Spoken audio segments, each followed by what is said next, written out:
Olá pessoal, sejam bem-vindos de volta ao nosso canal. Hoje estamos prestes a mergulhar em uma obra-prima da literatura brasileira que vai mexer com as nossas emoções e nos levar a uma jornada incrível. Estou falando do livro A Alma do Lázaro, do renomado autor José de Alencar. Antes de prosseguirmos, quero convidar vocês a compartilhar nos comentários se já leram este livro ou têm alguma experiência com a obra de José de Alencar. Eu adoraria ouvir suas insights. E é claro, se você é novo por aqui, não se esqueça de se inscrever no nosso canal, dar um like e compartilhar este vídeo com seus amigos apaixonados por literatura. Assim, juntos podemos explorar o rico mundo da literatura brasileira e internacional. A Alma do Lázaro. José de Alencar. Este alfarrábio, não o devo ao meu velho cronista do passeio público. É, como se disse no prólogo, uma escavação dos tempos escolásticos.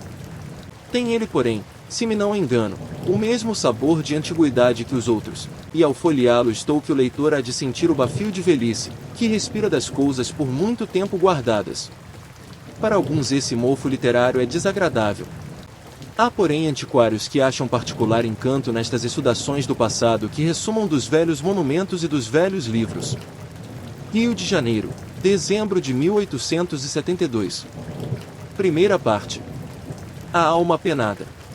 Triste risão é a glória.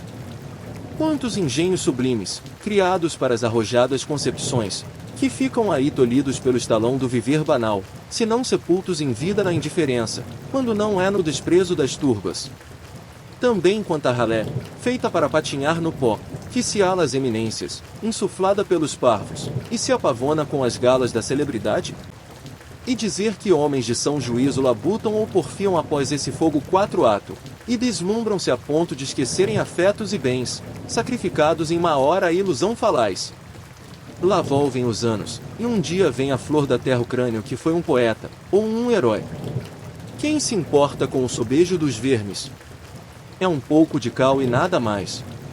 Não tarda que a pata do homem ou do bruto passando por aí triture esse pó, a que animou outrora o sopro de Deus, mens divinior. O autor do Diário do Lázaro foi um de tantos engenhos, atados à grilheta da miséria poeta desconhecido, enquanto a sua alma inspirada se derramava em ânsias e prantos, o bestunto de muitos óte agaloado lá se estava enfunando com os aplausos, furtados à virtude e saber. Foi há muito tempo. Era eu estudante na Academia de Olinda. Tinha então 19 anos, e sentia minhas quedas para a poesia, mas pela poesia plebeia, em prosa estirada, que isso de verso é coisa com que não se conformava o meu espírito. Vão lá medir o pensamento, rimar as paixões? Muitas vezes sucedia-me nas vigílias do estudo apanhar o eu em flagrante delito de literatura, a idear romances e fantasiar dramas, enquanto lá o outro, o estudante de carne e osso, tressoava as voltas com o corpus juris civilis. Qual é a alma que nas primeiras expansões da vida, a dilatar-se pelos largos horizontes desta terra do Brasil, a embeber-se nas ondas de luz que emergem essa porção mimosa da criação, a coar-se nas harmonias das brisas que passam pelas florestas, não solta o voo e se arroja ao céu, embora o calor do sol lhe requeime as asas, precipitando-a num oceano, que é a dúvida. Era poeta. Posso confessá-lo agora que essa veleidade passou de uma feita e já agora não voltará mais. Tinha a febre da imaginação que delira, envolvendo-se como em uma crisálida, no prisma de suas ilusões. Olinda, a velha cidade em ruínas, abrigando no seio a mocidade rica de seiva e de vida, o passado com todas as suas gloriosas recordações, e o futuro com as suas brilhantes esperanças, essa aliança misteriosa de dois mundos, de duas gerações, uma apenas em flor, a outra já cinzas, separadas pelo tempo, e reunidas pelas vicissitudes da existência humana, me impressionava profundamente. A descuidosa jovialidade da vida do estudante, o riso franco, o dito chistoso, a magra ceia que o prazer fazia lauta, o descante livre, tudo isto que em outra cena seria tão natural, me parecia uma profanação no meio desses muros aluídos, desses claustros ermos, sobre esse túmulo de uma população extinta, a face dessa cidade múmia. Meu gosto era vagar a calada da noite por aquelas ruas solitárias, quando cessava o arruído, quando a palpitação e o resfolgar de emprestada existência já não galvanizava o cadáver da nobre e florescente vila de Duarte Coelho. De ordinário ia sentar-me no adro desse convento do Carmo, esqueleto de pedra, cuja ossada gigante o tempo ainda não tinha de todo arruinado. De um lado, sobre a quebrada que faz a montanha, descortinava-se o mar límpido e calmo, de outro erguia-se a massa informe da cidade recortando seu perfil no azul do céu. O silêncio que pesava sobre aquela solidão era apenas interrompido pelo esvoaçar de alguma ave noturna no âmbito do claustro, pelo estalido das lendas que se abriam nos muros, e pelo atrito das escaras soltas das velhas paredes. Às vezes a lua vinha dar a esta cena triste e grave traços fantásticos, e um toque de sua doce e suave melancolia. Os raios da luz pálida e alvacenta, esbatendo-se nas pedras do átrio, enfiando pelas largas frestas, e debuxando nos claros sombras esguias, criavam mil formas incertas e vacilantes. Era por momentos como um vasto lençol que amortalhava as ruínas do antigo edifício, logo depois afiguravam-se vultos de carmelitas cobertos da alva estamenha, a percorrer o claustro solitário, e a murmurar as sagradas litanias. Alguma vez parecia-me ver passar diante de meus olhos uma dessas lâminas, de que a imaginação popular em outras eras povoou-os. Canal Audiolivros Mágicos. Os templos abandonados. Aí as recordações históricas, dormidas sobre este solo, em cada pedra que tombara das antigas construções, acordavam umas após outras no meu espírito, e me faziam reviver na memória os 2 séculos que tinham volvido sobre as diversas gerações de homens e de casas, de que apenas restavam alguns nomes e alguns muros. O mar a perder-se no horizonte lembrava-me a flotilha de Duarte Coelho, o donatário de Pernambuco, aportando aquela costa em 1535, e trazendo a seu bordo a colônia que nesse mesmo ano fundou a vila de Olinda, com o auxílio dos chefes índios, Miralbi, Itagipe e Itabira, e das suas tribos selvagens.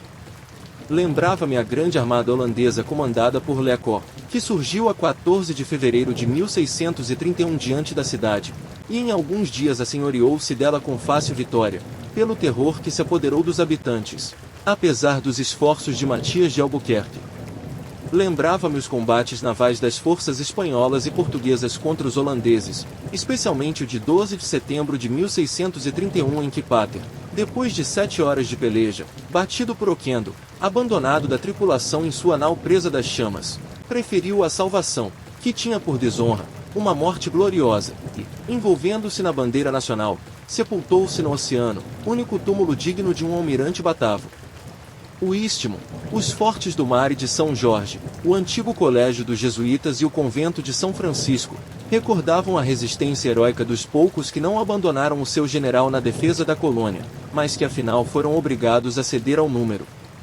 Os edifícios em ruína ainda tinham gravados nos seus muros os vestígios do incêndio que em 1631 os holandeses lançaram à cidade, quando reconheceram a impossibilidade de conservá-la e a necessidade de concentrar-se no povoado do Recife. Além, a várzea que se estendia pela margem direita do Beberibe, semeada de quintas e de jardins, apresentava ainda o sítio desse arraial do Bom Jesus, centro da resistência heróica, com que durante o espaço de 5 anos os pernambucanos fizeram esquecer por feitos e ações gloriosas, dignas da Idade Homérica, um momento de fraqueza e temor na rendição da colônia. Enfim, aquela solidão e silêncio testemunhavam a decadência de Olinda, que a fundação da cidade Maurícia, mais do que o incêndio, apressara, sobretudo depois que a Guerra Civil dos Mascates roubou-lhe, para dar à sua rival, a primazia como capital de Pernambuco. E quando todas essas recordações tinham voado e revoado por meu espírito, interrogava os muros do convento e os comoros de pedras, como para arrancar-lhes o segredo de algum fato interessante de que se perderá a tradição, ou a palavra de algum drama desconhecido, que o coração naturalmente representará a par com acontecimentos políticos.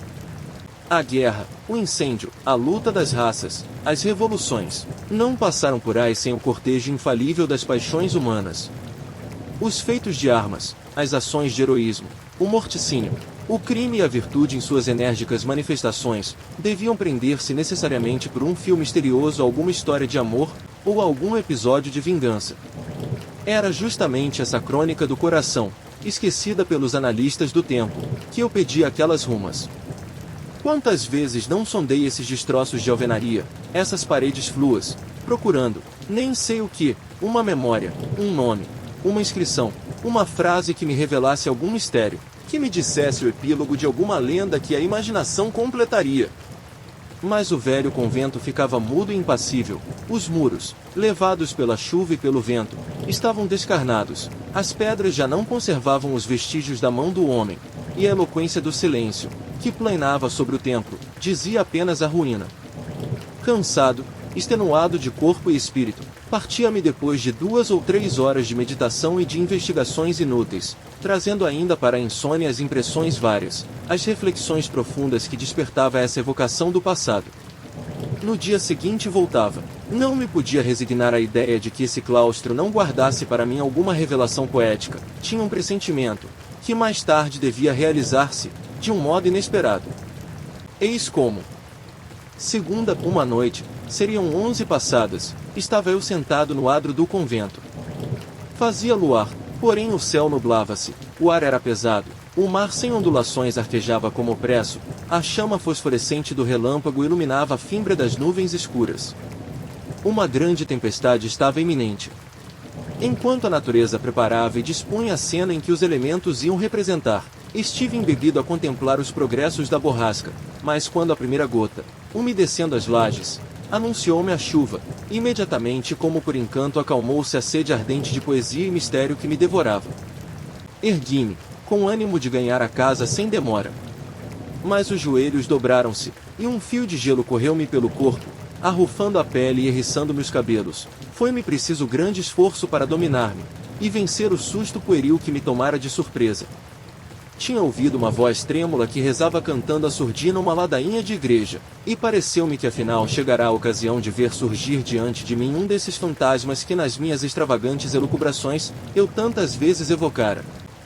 Revesti-me de coragem, voltei-me para o interior do convento, e adiantei-me alguns passos na direção da voz que murmurava sempre as suas rezas de canto-chão. De repente, numa paveia de luz que enfiava por larga brecha do teto prestes a desmoronar-se, destacou um vulto de alta estatura, envolto numa túnica preta e roçagante, sobre a qual a longa barba branca brilhava com os reflexos da lua. Avançava lentamente, apoiando-se sobre um báculo que trazia na mão esquerda. Julguei. Nem sei o que julguei, de tantas e tão encontradas que foram as ideias que me assaltaram então. Entre outras pareceu-me ver o fantasma de um dos antigos priores do Carmo, acabando de oficiar em Pontifical, e tornando a sua cela. Recuei instintivamente, e com esse movimento projetando-me no claro de uma janela, fui percebido do vulto, que por sua vez também estacou, soltando uma exclamação de espanto ou de surpresa. Decorreu um instante em que ambos, com os olhos fitos, nos examinamos reciprocamente. O que se passava no seu espírito não o podia adivinhar. O que se passou no meu, qualquer, ainda o mais destemido, pode bem supor. Afinal o vulto endireitou para mim, e veio aproximando-se. Cosi-me com a parede, e esperei-o. Quando ele chegou a 2 passos, conheci o meu engano, e estive para soltar uma gargalhada, escarnecendo de mim mesmo. O meu fantasma era apenas um velho pescador, a túnica preta e roçagante uma rede de malhas, e o báculo de prior não passava de um remo de canoa. Bendito e louvado seja o Senhor! Foi a saudação que me dirigiu. Bendito e louvado seja o Senhor! Foi a saudação que me dirigiu. Deus lhe dê boa noite, respondi eu já de ânimo sereno. Para o servir, e a vos senhoria no que mandar deste seu servo. Obrigado, meu velho.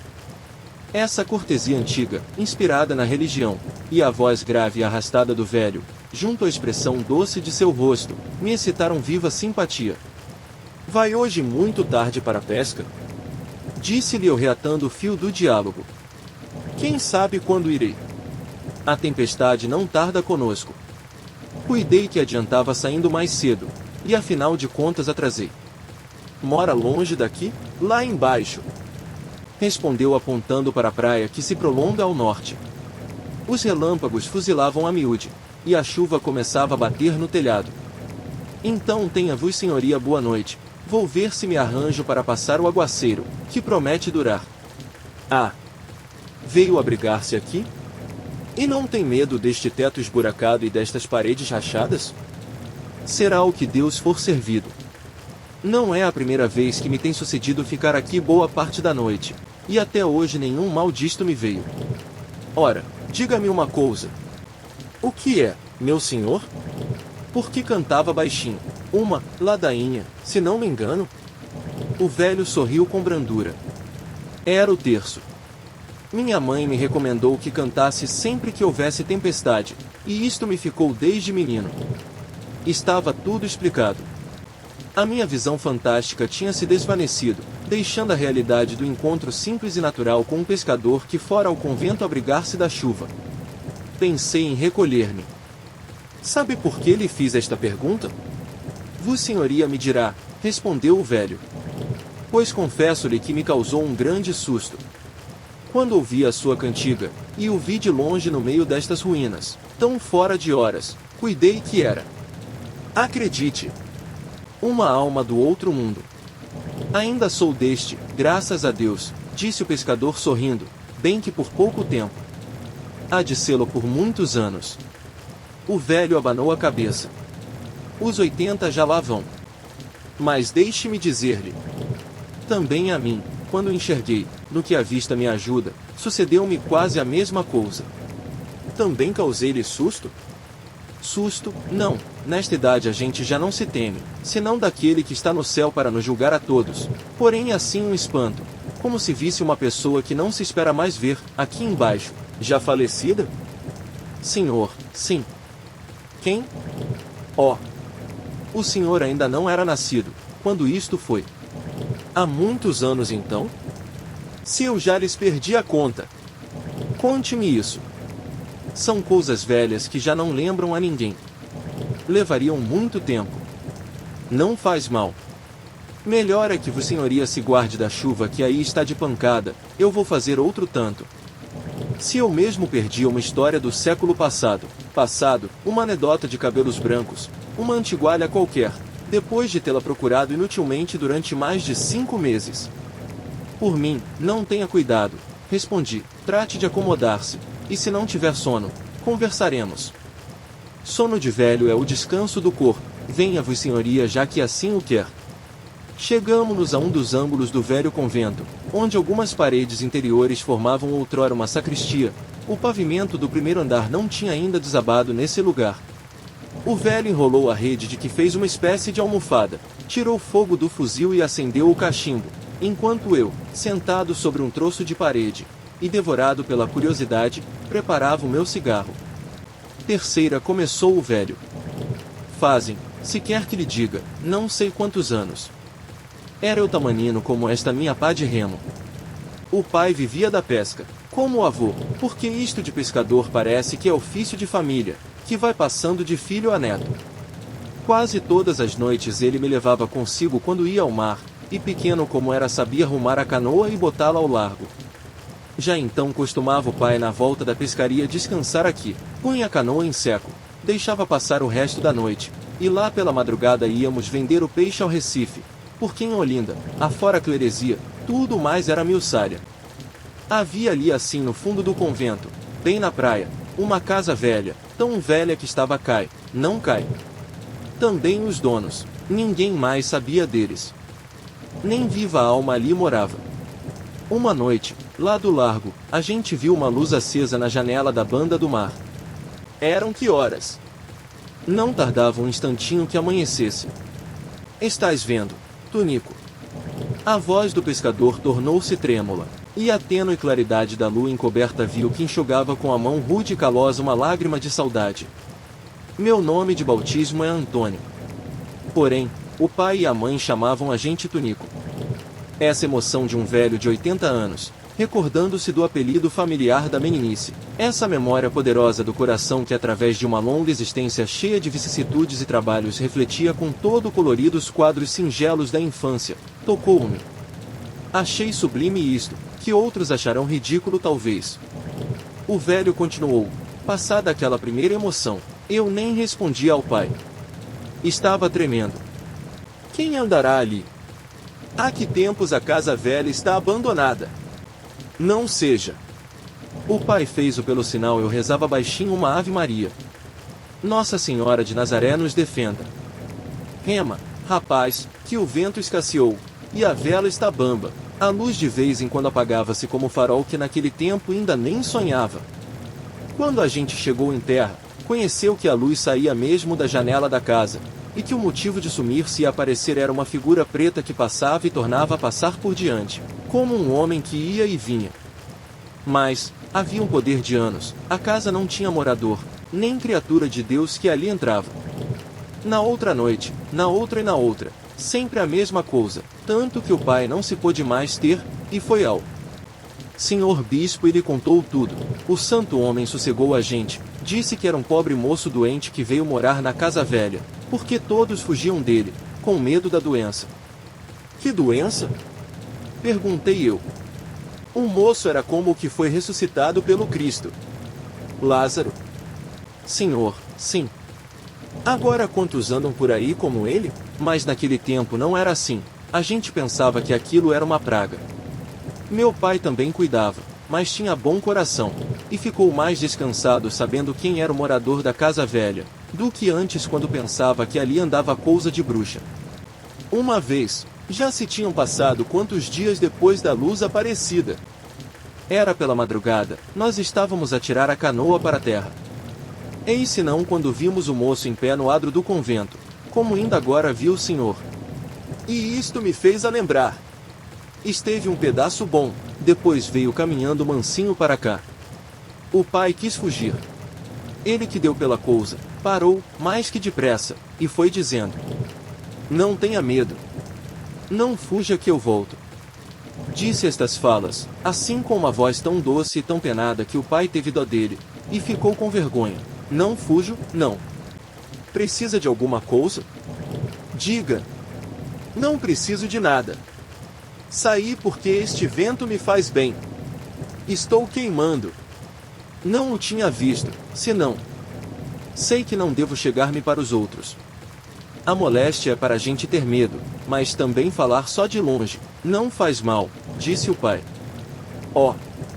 Há quanto tempo que não troco uma palavra com um ser humano? E está lhe doendo muito? Horrivelmente. Porém o que dói no corpo é o menos.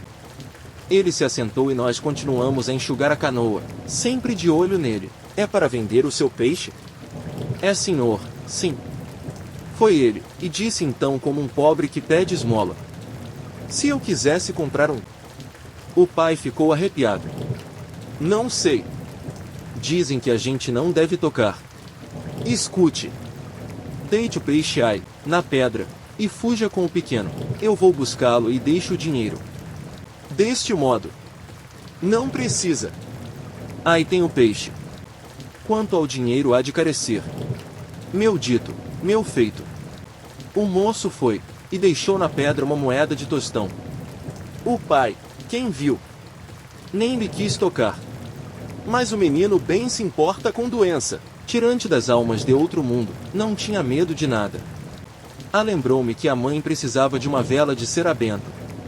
A dela, de tanto acender quando nós andávamos no mar e ventava rijo, já estava num topo. Mal que o pai começou de passar pelo sono, fui eu devagarinho, e zás, apanhei o dinheiro, lavei bem lavado, e escondi no seio para que ninguém visse. No outro dia comprei a vela para a mãe. Foi preciso pregar uma mentira. Primeira e derradeira. Era para não assustar a gente em casa. Deus deve me ter perdoado pelo motivo que foi. O velho fez uma pausa. Chove a valer. Mau tempo de garoupas. Talvez estie ao amanhecer. Se o vento rondar. Mas naquela noite, que eu dizia, quando o moço saiu, já o pai estava dormindo. Vou eu, dou-lhe o peixe como da véspera, e ele deixou o dinheiro na pedra. A gente na caridade gosta de saber tudo. Eu quis ver o que ele estava fazendo acordado até tão tarde, e pus-me espiar pela fresta da porta. Jesus! O corpo me tremia que nem linha de anzol quando o peixe fisga. Ele, o moço, estava assando o peixe. Depois comeu sem farinha, sem nada. Bebeu água, só. Vai por fim, lava as mãos e começa a descrever num livro que estava na caixinha. Que caixinha? Perguntei, interrompendo o velho. A caixinha de folha. Retrucou surpreso da pergunta. Já sei. Ora, onde estava eu com a cabeça? Cuidava que já tinha dito. Mas não. Era uma caixa, assim por este tamanho. Também ele não tinha mais trastes senão aquele. Tive tanto dó. Apanhei o dinheiro, lavei como na outra noite, mas foi para comprar farinha. Trouxe as escondidas do pai, que ralhava-me se soubesse. Não sei como foi, mas no cabo de uma semana eu estava tão amigo dele, que levávamos a conversar toda a noite de enfiada, e assim, perto um do outro.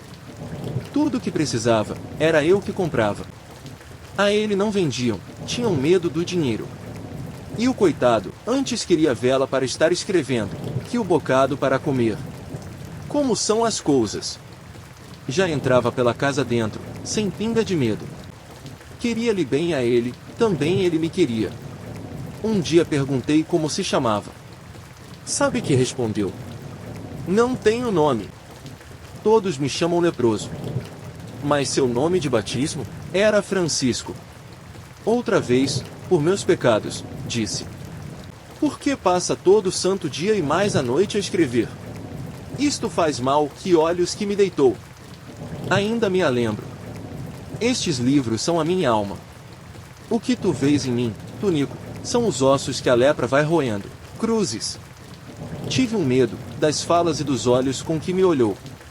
E foi guardando os livros e desatou num pranto, que parecia um menino a chorar. Por esse tempo a gente de Olinda já andava alvoroçada com a estade. Passado, uma anedota de cabelos brancos, uma antigualha qualquer, depois de tê-la procurado inutilmente durante mais de 5 meses.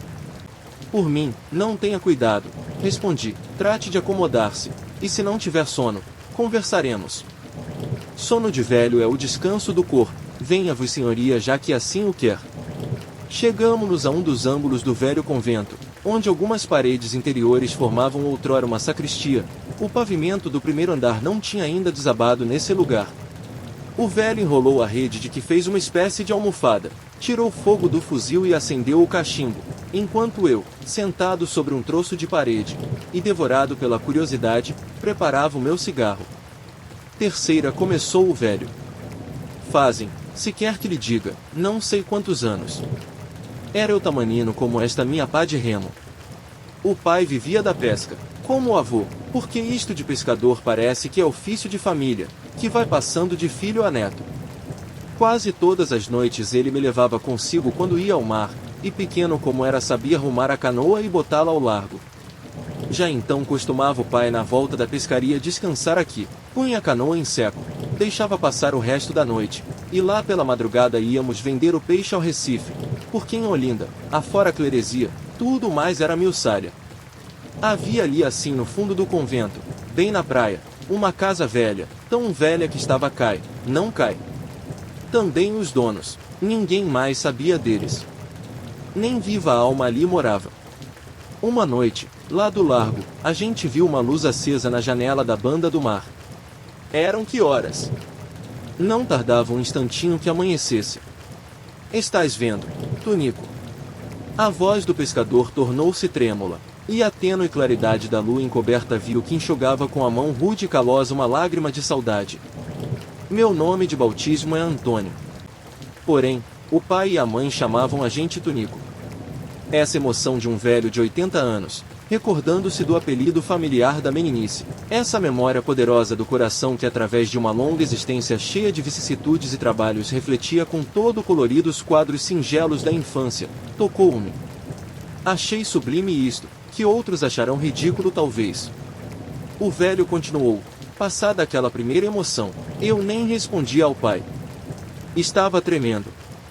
Quem andará ali? Há que tempos a casa velha está abandonada. Não seja.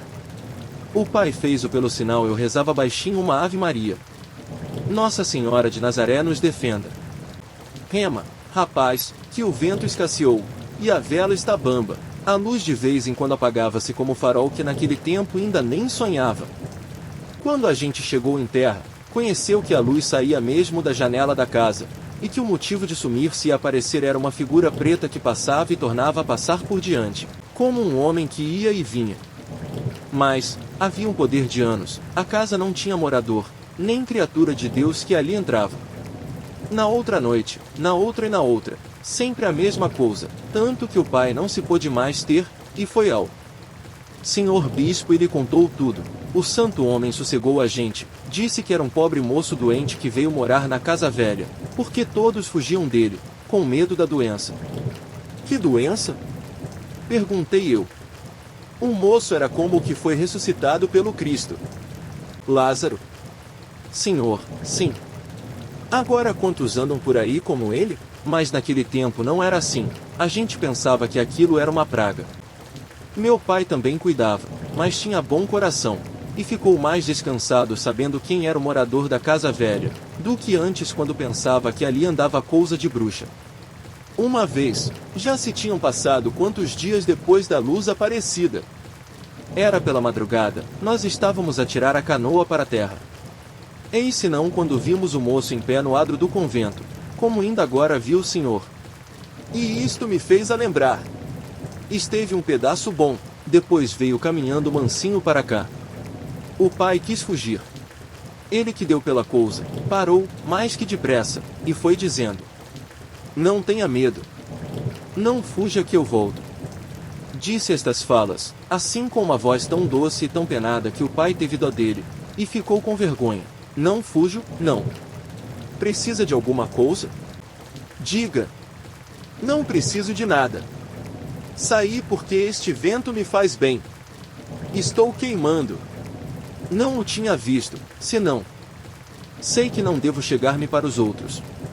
A moléstia é para a gente ter medo, mas também falar só de longe, não faz mal, disse o pai. Ó! Há quanto tempo que não troco uma palavra com um ser humano? E está lhe doendo muito? Horrivelmente. Porém o que dói no corpo é o menos.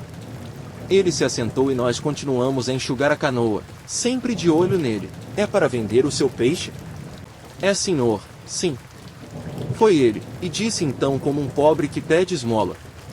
Se eu quisesse comprar um. O pai ficou arrepiado. Não sei. Dizem que a gente não deve tocar. Escute. Deite o peixe aí, na pedra, e fuja com o pequeno. Eu vou buscá-lo e deixo o dinheiro. Deste modo. Não precisa. Aí tem o peixe. Quanto ao dinheiro há de carecer. Meu dito, meu feito. O moço foi, e deixou na pedra uma moeda de tostão. O pai, quem viu, nem lhe quis tocar. Mas o menino bem se importa com doença, tirante das almas de outro mundo, não tinha medo de nada. Lembrou-me que a mãe precisava de uma vela de cera benta. A dela, de tanto acender quando nós andávamos no mar e ventava rijo, já estava num toco. Mal que o pai começou de passar pelo sono, fui eu devagarinho, e zás, apanhei o dinheiro, lavei bem lavado, e escondi no seio para que ninguém visse. No outro dia comprei a vela para a mãe. Foi preciso pregar uma mentira. Primeira e derradeira. Era para não assustar a gente em casa. Deus deve me ter perdoado pelo motivo que foi. O velho fez uma pausa. Chove a valer. Mau tempo de garopas. Talvez estia ao amanhecer. Se o vento rondar. Mas naquela noite, que eu dizia, quando o moço saiu, já o pai estava dormindo.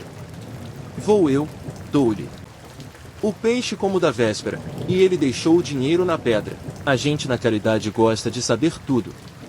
Eu quis ver o que ele estava fazendo acordado até tão tarde, e pus-me espiar pela fresta da porta. Jesus! O corpo me tremia que nem linha de anzol quando o peixe fisga. Ele, o moço, estava assando o peixe. Depois comeu sem farinha, sem nada. Bebeu água, só.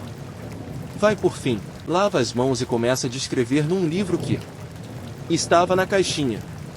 Que caixinha? Perguntei, interrompendo o velho. A caixinha de folha.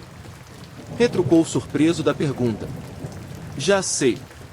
Ora, onde estava eu com a cabeça? Cuidava que já tinha dito. Mas não. Era uma caixa, assim por este tamanho. Também ele não tinha mais traste senão aquele. Tive tanto dó. Apanhei o dinheiro, lavei como na outra noite, mas foi para comprar farinha. Trouxe as escondidas do pai, que ralhava-me se soubesse. Não sei como foi, mas no cabo de uma semana eu estava tão amigo dele, que levávamos a conversar toda a noite de enfiada, e assim, perto um do outro. Tudo o que precisava, era eu que comprava. A ele não vendiam, tinham medo do dinheiro. E o coitado, antes queria vela para estar escrevendo, que o bocado para comer. Como são as coisas? Já entrava pela casa dentro, sem pinga de medo. Queria-lhe bem a ele, também ele me queria. Um dia perguntei como se chamava. Sabe que respondeu?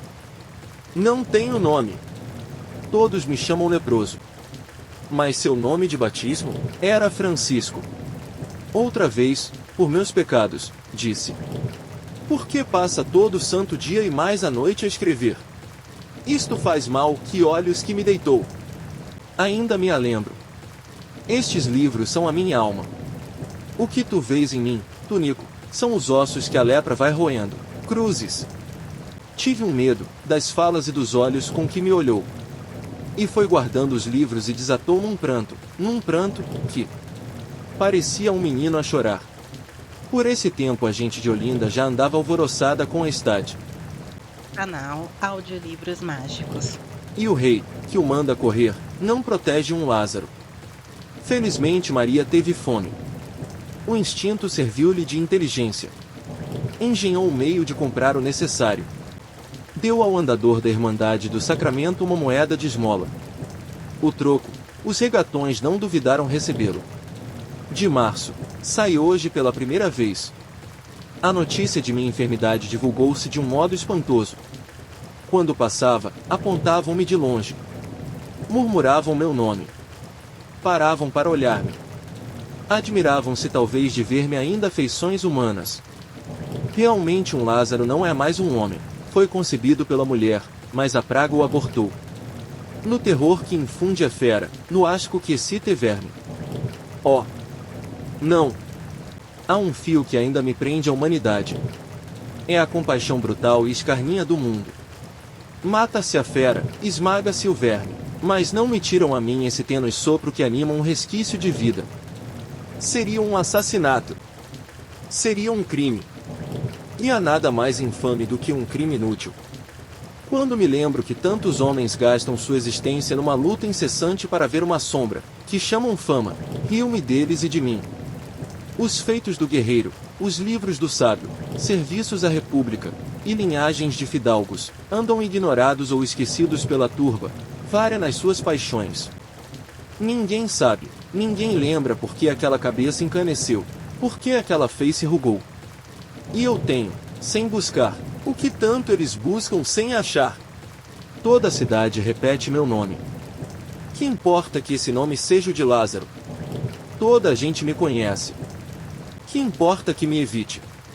Viver na voz dos povos, não é isso que tantos ambicionam? De março. Era noite, sentia-me abrasar no leito, precisava de ar, de espaço, de movimento. Ergui-me, e vaguei durante 1 hora pelas ruas já desertas. A noite ao menos traz o mistério. Perco a minha triste celebridade. Passo como uma sombra entre as outras sombras que dormem na terra. A sede que tinha de ar, no sangue e na cabeça, levou-me à borda do mar. Fui sentar-me perto das 5 pontas, sobre algumas pedras que a maré deixará em seco. A brisa fresca e cortante que vinha do largo impregnada das úmidas exalações das ondas batia-me em cheio no rosto. Banhava-me, como a veia de um rio, aspirei as emanações salitrosas do oceano. A volúpia que eu sentia nesse respirar do ar livre, não sei se a gozarão outros colhendo beijos na boca virgem de sua noiva. O vento. Oh! Ninguém sabe que delícias me trazem os seus acres perfumes. Que sedas e cambraias são as refegas dele para o corpo devorado da febre, quando o sangue escalda nas veias. O vento é o túmulo que eu terei um dia. Quando morrer, ninguém se animará a tocar no meu corpo para dá-lo à terra. Hão de queimá-lo, porque não infeccione o ar, e as minhas cinzas então, soltas ao vento, voarão com ele sobre esse vasto e imenso oceano. A maré começava a encher. As ondinhas debruçando-se umas pelas outras, todas frocadas de espumas, brincavam como um bando de cordeirinhos que retouça sobre a relva ao pôr do sol. Algumas espreguiçando-se pelas areias vinham lamber-me os pés e quase os tocavam. Não sei que ilusão me aliara esse pinto. De as contemplar, de as admirar, a essas ondinhas travessas, foi-me parecendo que tinham alma, para sentir. E, de repente, ao ver que se chegavam para mim e me festejavam, enterneci-me e chorei. Chorei, sim. Tão órfão estou eu de afeições, que as procuro até na matéria inerte. Tão acostumado ando a me fugirem, que já me surpreende ver um objeto ainda inanimado aproximar-se de mim, obedecendo à sua lei física. Rompeu-me esse enleio d'alma uma voz doce e melodiosa. Soltava ela aos sopros da viração as frases singelas de uma canção. Ergui a cabeça. A alguns passos se elevava uma pequena casa. Dela entrava pelo mar um terrado coberto de arvoredo. O vulto de uma menina, vestida de branco, se destacava na borda do jardim, onde quebravam as ondas. Era dela a voz. Pude distinguir ao luzir das estrelas os seus movimentos. Tinha as duas mãozinhas cruzadas sobre o peito, os olhos no céu. Rezava, eram cantos as suas rezas. Não retive da letra mais do que esta invocação, Ave Maria. Mas achei o verso tão simples e o ritmo tão suave, que me parece o tenho ainda no coração. Foram-se as palavras e os tons, só ficou o sentimento. Assim, de uma flor que se desfolha, ficam no espaço ondas de perfume. Mal que terminou a sua melodiosa oração, a menina voltou à casa, correndo e saltando por entre as moitas do jardim. Também eu voltei. As ondas me expulsaram de seu leito. De março. Decorei finalmente as endechas que tamanha impressão me fizeram, da primeira vez que as ouvi, pela sua singeleza. A menina canta-as todas as noites, ao nascer da estrela de alva. É uma Ave Maria graciosa e pura, inspirou-a ao amor filial santificado pela religião. Tornei a ouvi-la ontem, e hoje ainda ouço o eco a murmurejar-me dentro d'alma. Quero escrevê-la. Os homens ricos de prazeres e afeições, desfloram apenas as suas alegrias. Quando quisessem, não teriam tempo de estancar-lhes a última gota de essência.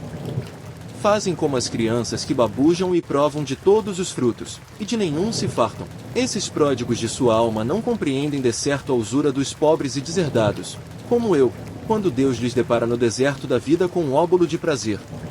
Avaro de sua migalha, que lhe é tesouro, não se cansa de a gozar, vive nela, sonha dela, quer senti-la por todos os modos e a todos os instantes.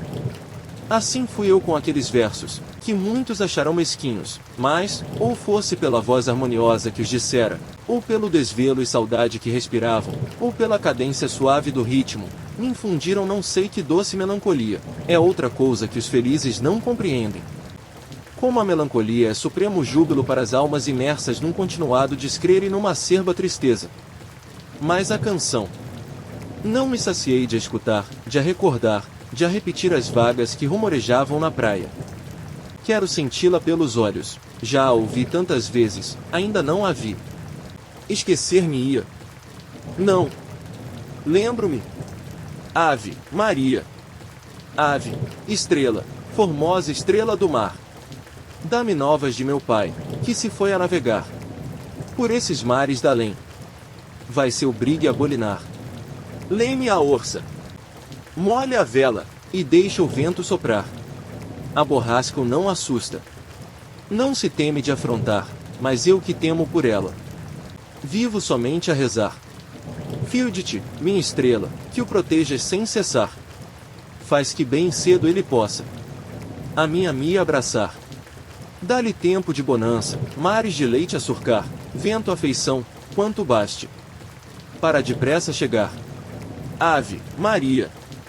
Ave, estrela, formosa estrela do mar. Cheia de graça tu brilhas. A quem te sabe adorar. Onde aprendeu aquela menina esta oração? Quem lhe ensinou?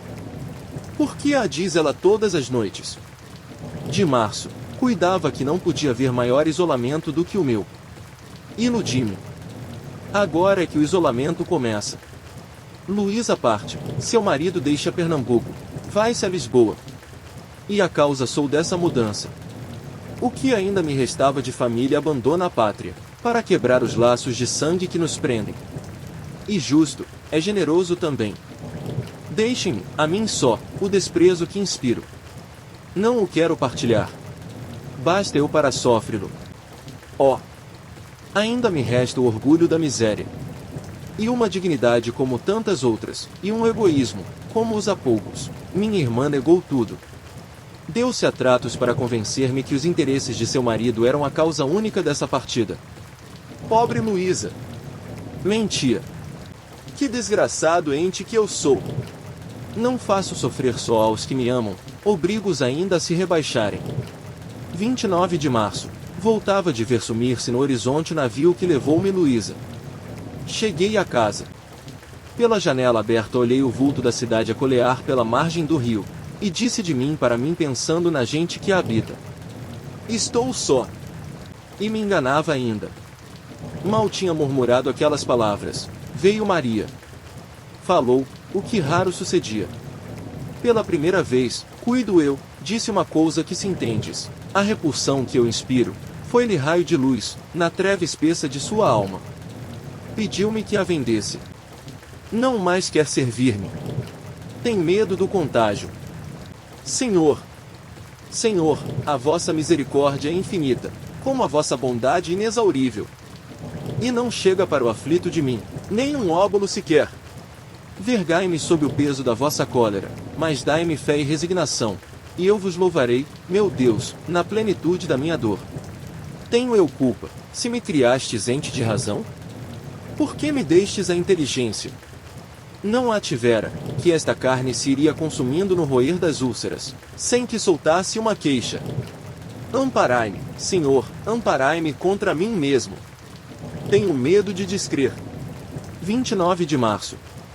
Do profundo da minha angústia clamei ao Senhor, ele me ouviu, e enviou à terra um anjo para ungir-me da sua fé. Santa coisa é a inocência! Será que a alma pura e ignorante deste mundo está mais impressa do seio do Criador, e mais próxima de seu berço? Quem pode saber, e quem dizer, se o que chamam razão, não é a enfermidade do espírito preso à terra? Naquela tarde aziaga, que me separou de Luísa, tomou-me o desespero e levou-me sentindo por essas ruas além. Vaguei, como animal, perdido do dono, e que todos enxotam. A mim, enxotavam-me de mim mesmo ânsias de acabar com tanto penar. Tinha horror à vida. Ouço alarido, e logo vejo, a correr espavorida pelo caminho, a gente que passava. Ser de mim que fugiam, foi o que primeiro cuidei, mas vinham de meu lado, e nem me viam. Voltando-me conheci qual a causa era do alvoroço. Um cão espritado que ia de uma para outra banda, mordendo quem encontrava. Bem claro percebi, quanto já não era deste mundo, pois daquilo fugia ele, que eu andava a procurar. Fui-me direito ao animal. Mas até o sabujo me tem asco. Parou bem junto de mim, roçou por mim e foi perto morder um pobre velho, a quem tardo levavam as pernas tropegas dos anos. Cheguei-me a ele, de quem já todos com medo se arredavam, e carregando-o nos braços, levei-o para a tenda do ferreiro mais próximo, onde lhe queimei a ferida com ferro em brasa. Mal se aplacou a dor, e soube o velho quem eu era, repeliu-me de si como uma causa vil, e foi-se, sem voltar o rosto. Quanto horror lhe causei! De abril, tornei às 5 pontas para ver a casa da menina da Ave Maria, e ouvi-la cantar a sua oração de todas as noites. Era lusco-fusco, e não me animei a aproximar da praia com receio de que vendo-me, reconhecesse o miserável que sou e de quem todos fogem. Os outros, já não estranho, tão habituado estou à crueldade do mundo, mas ela? Não quero ser-lhe um objeto de repulsão. Ignore para sempre que existo, e possa eu de longe, em silêncio, contemplá-la, como a estrela do céu a que dirige sua prece. Quando ela acabou de cantar, sentou-se no terrado, junto de uma roseira de Alexandria que estava coberta de flores, e ficou olhando o mar, onde com a ardentia se esfacelavam as vagas em chuva de pedrarias cintilantes. Tinha de todo caído a noite, e já fazia bastante escuro, para que me pudesse aproximar sem receio. Avistou ela meu vulto, pois senti que seus olhos se fitavam nele, e não sei o que foi de mim, que não me lembrei mais onde estava, nem se vivia ainda neste vale de lágrimas. Do que só me recordo é de encontrar-me, entornando a mim, posto de joelhos, a soluçar um pranto em que parecia ir-se toda a minha alma. Quanto tempo estive assim, não o poderia dizer, nem o como isso sucedeu, tão alheio fiquei deste mundo e de suas misérias. Deitei a medo os olhos para o terrado. Uma sombra alva perpassava entre as moitas do terrado. Era ela que recolhia-se vagarosamente. Será possível, mãe, que eu ame neste mundo outra criatura com as abundâncias do coração e a santidade com que sempre te estremeci? De abril. Meu Deus! Meu Deus! Calcaste sobre mim, pobre verme da terra, a vossa mão onipotente, e eu não murmurei. A peste soprou em minhas veias seu hálito de chamas, que me requeima o sangue e devora as carnes. Meu corpo, o que é senão um crivo de dores, e um inferno onde me abraso em vida? Tudo sofrerei resignado. Mas, Senhor, poupai-me a esse cruel martírio. Sentir-se agente vil para aquela a quem vota seu amor, parece-me que ainda não tinha sofrido toda a degradação de minha pessoa. Contra a repulsão do mundo revoltava-se minha alma que o despreza como a um ventre de misérias.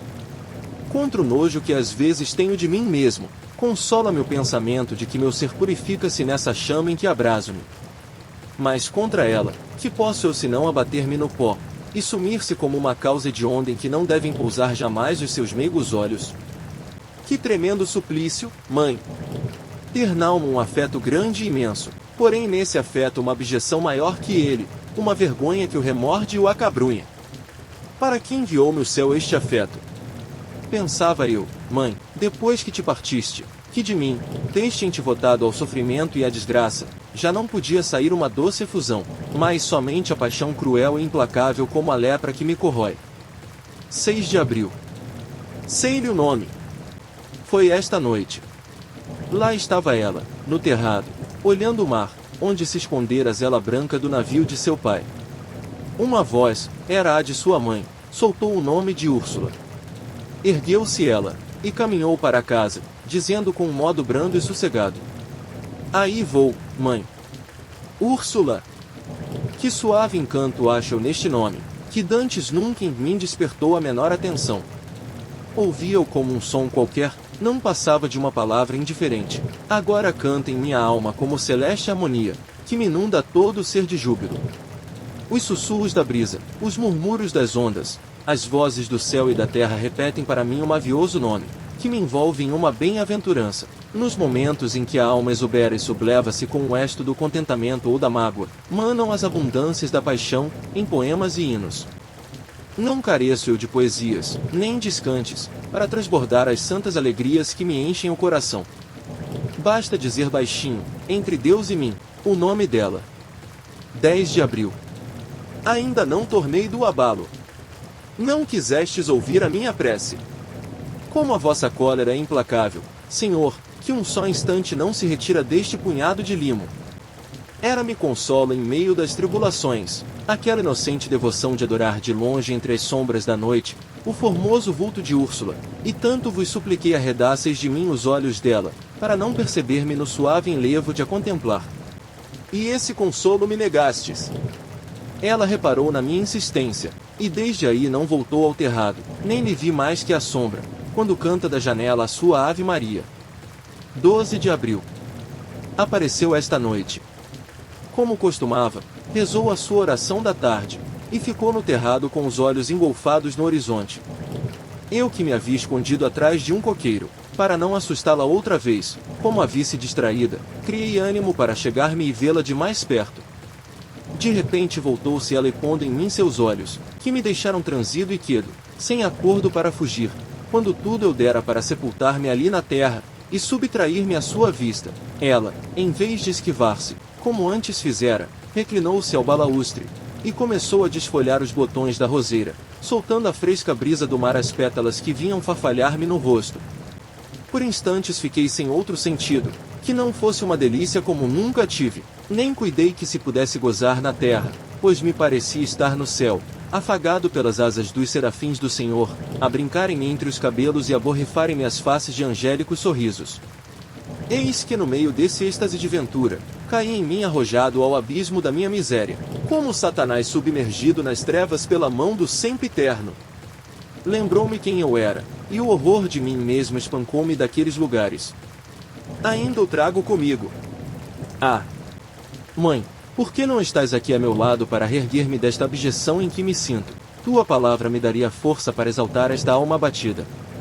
Ao calor de Canal Audiolivros Mágicos. teu seio, creio que se havia de regenerar esta natureza pusilânime. De abril.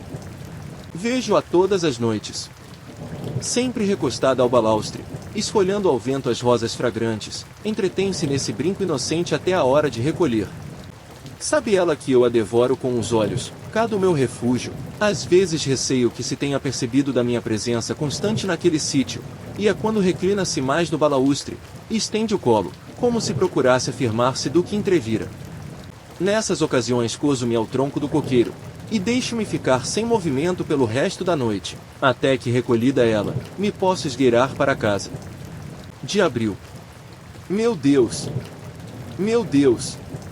Dai-me força para resistir-me, pois má destes para sofrer este suplício atroz. Ela, Úrsula, me conhece. Esta noite, quando me esqueci a contemplá-la, seguro de mim, vi acenar com a mão, como se me chamasse. Duvidei que me pudesse ter descoberto ou sequer pressentido. Mas ela insistiu, e como não lhe obedecesse, enfadou-se. O que se passou em mim, e qual poder oculto dominou meu ser, que sem vontade, nem consciência, atirou-me de joelhos em face do terrado, com as mãos súplices e a fronte abatida, implorando compaixão para mim em fim da angústia? Esteve Úrsula algum tempo a olhar-me, entre surpresa e aflita. Mas por fim ajoelhou também, erguendo as mãos ao céu, e eu ouvi o sussurro da sua prece. Era por mim que rezava? Não ouso crer. Depois que te partiste, mãe, lá na mansão em que habitas, acaso viste subir a Deus uma súplica, uma só, por este desgraçado? 20 de abril.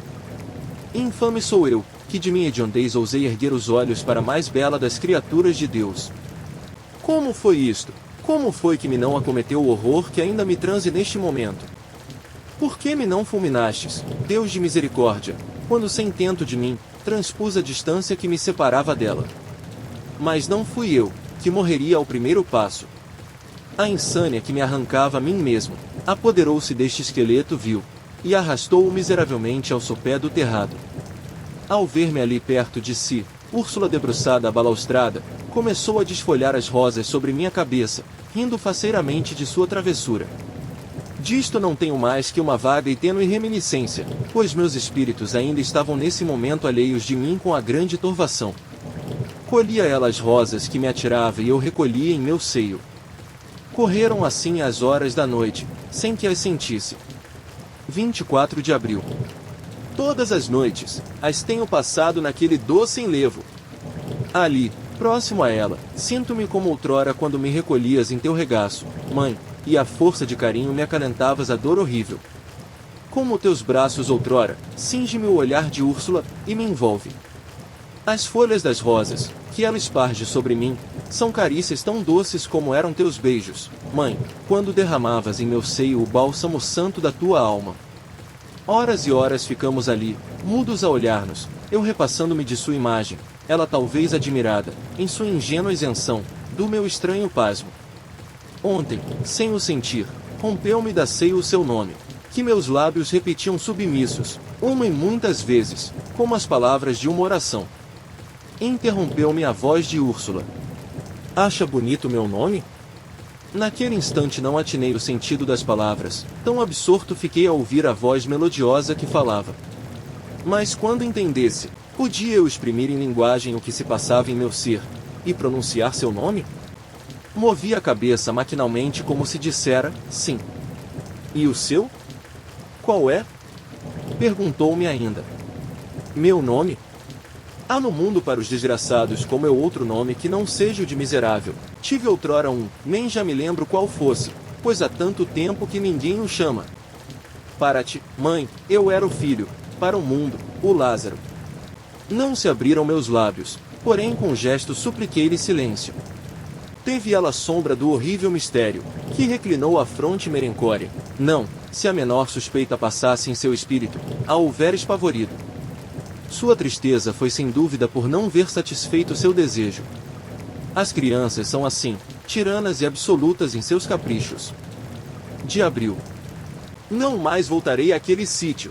Não mais profanarei com a minha presença o olhar puro e santo do anjo que se comiserou de mim. O mau espírito apoderou-se deste objeto esqueleto, e fez dele um inferno. Revolvem-se em meu seio pensamentos que me enchem de pavor. Quando há 2 horas cheguei à praia, não vi Úrsula no lugar do costume, o que deu-me ânimo para aproximar-me bem perto do terraço, na impaciência de entrevê-la através da folhagem. Ela, que se tinha escondido para surpreender-me, logo se debruçou no gradil, e estendeu para mim uma rosa que tinha na mão. Pus-me de joelhos para recebê-la como uma graça celeste. Mas Deus poupou-me a essa infâmia, abatendo sobre mim a sua cólera. Caí, prostrado ao chão, escondendo o rosto na poeira da terra. E fugi como um louco. Como pôde esta miserável carcaça que me deu o Criador para repasto dos gusanos? Como pôde conceber o vil desejo de tocar com a sua hediondez a mão pura e imaculada da formosa donzela? Deus fez o homem do limo da terra, da sane, só tirou as vespas, mas o virulento inseto apenas destila veneno, e o meu contágio é mais do que a peste, porque não só mata o corpo, como também a alma. É o contágio da abjeção. Ah! Os felizes que morrem a vida levando a estima do mundo, não sabem o que é esse frio assassínio de uma alma, que o mundo lápida, como se ela for um perro danado, e cujo despojo lança-se ao monturo, e queima-se para não contaminar os ares. De abril. Tinha jurado não voltar ao eirado, e voltei arrastado por uma força que não posso resistir. Parecia-me que estava atado ao leito da dor, onde todo dia me revolvia em uma angústia cruel, e todavia, ao toque de trindades, sem que desse tento de mim, caminhava como um espectro para aquele sítio, onde me disputam o céu e o inferno, porque ali está a fonte de meus júbilos e o antro de meus sofrimentos. Assomava a lua no horizonte, como uma sultana a recostar-se nos estofados coxins de brocado azul, recamado de branco. Nas folhas dos coqueiros passava a brisa sutil, ramalhando as verdes palmas. Da terra, bordada de quintais e granjarias, se exalava, como de uma caçoula, a suave fragrância do campo. O mar dormia em bonança, e o colo da onda arfava mansamente, como o seio da criança engolfada em sonhos ridentes. Derramava-se no espaço uma doçura inefável, que parecia manar do céu em um jorro de luz alva e macia.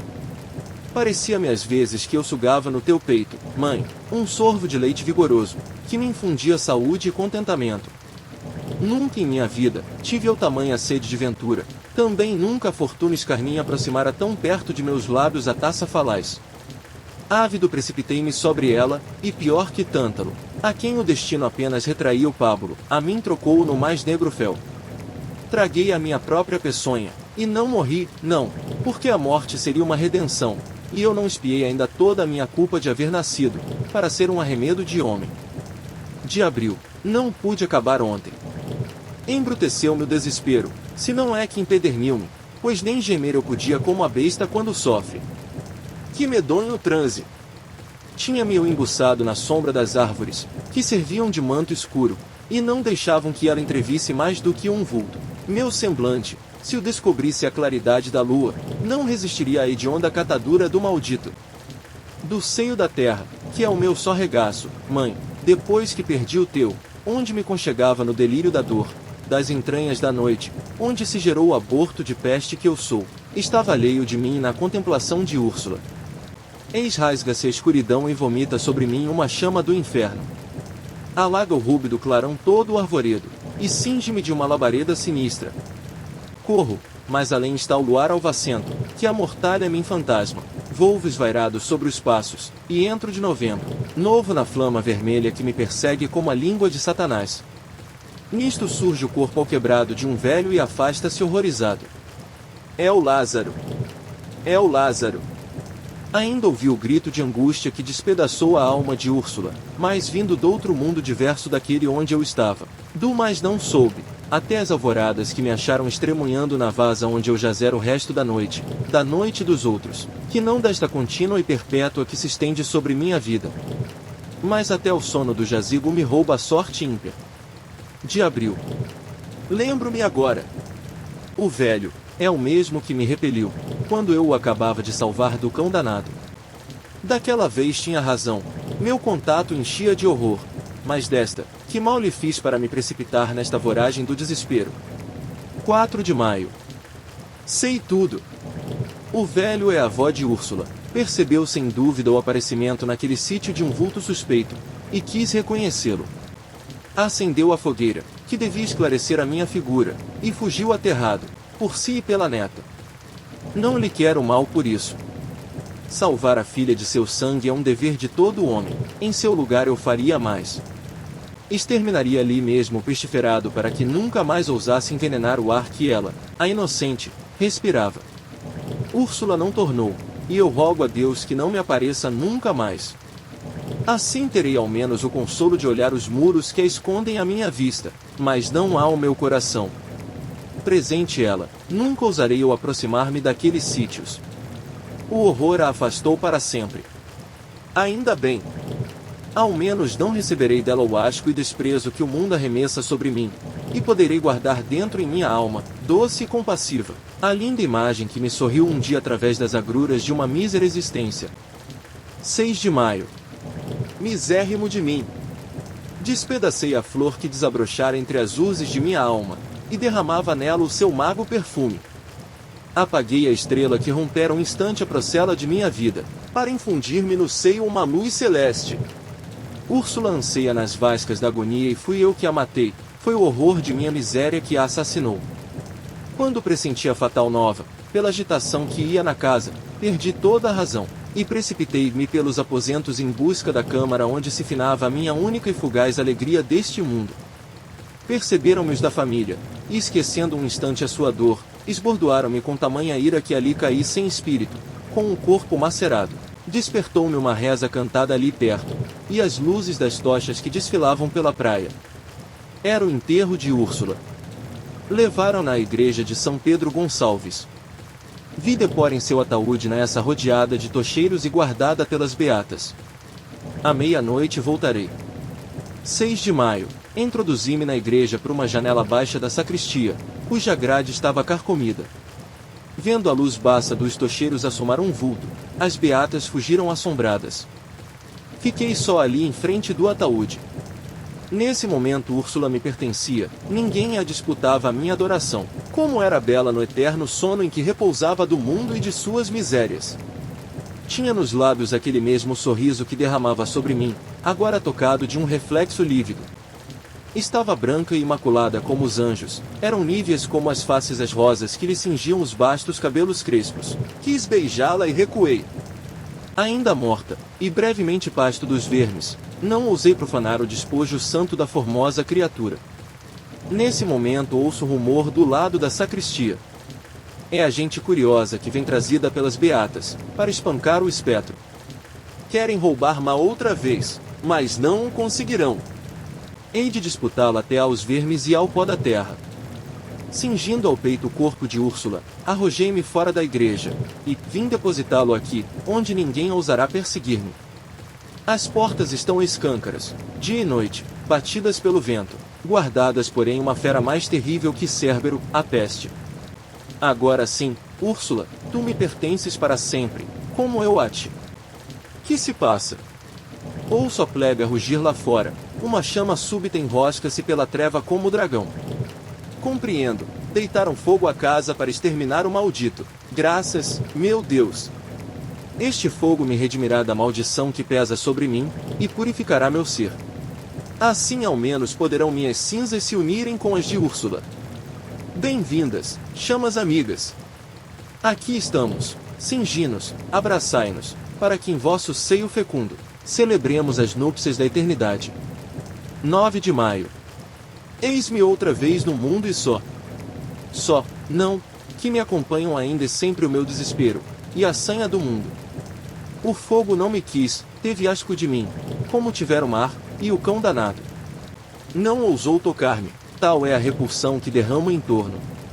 Com o incêndio abateu-se uma parede do aposento em que me achava, levantando a extremidade oposta do soalho com tal violência, que me arremessou pela janela em cima de um telhado, donde escorreguei ao chão. Só pela madrugada pude arrastar-me ao montão de ruínas e deitar-me no brasido onde jaziam as cinzas de Úrsula. Daqui, desse mesmo lugar que ninguém disputaria um cão, expulsou-me o ódio da gente. Assim terminava o canhinho do Lázaro. Expulso do Recife, Pela plebe irritada com os últimos sucessos, refugiou-se na casa abandonada de Olinda, onde terminou afinal a imensa e cruel agonia de uma existência nunca vivida, mas tão penada. Fim.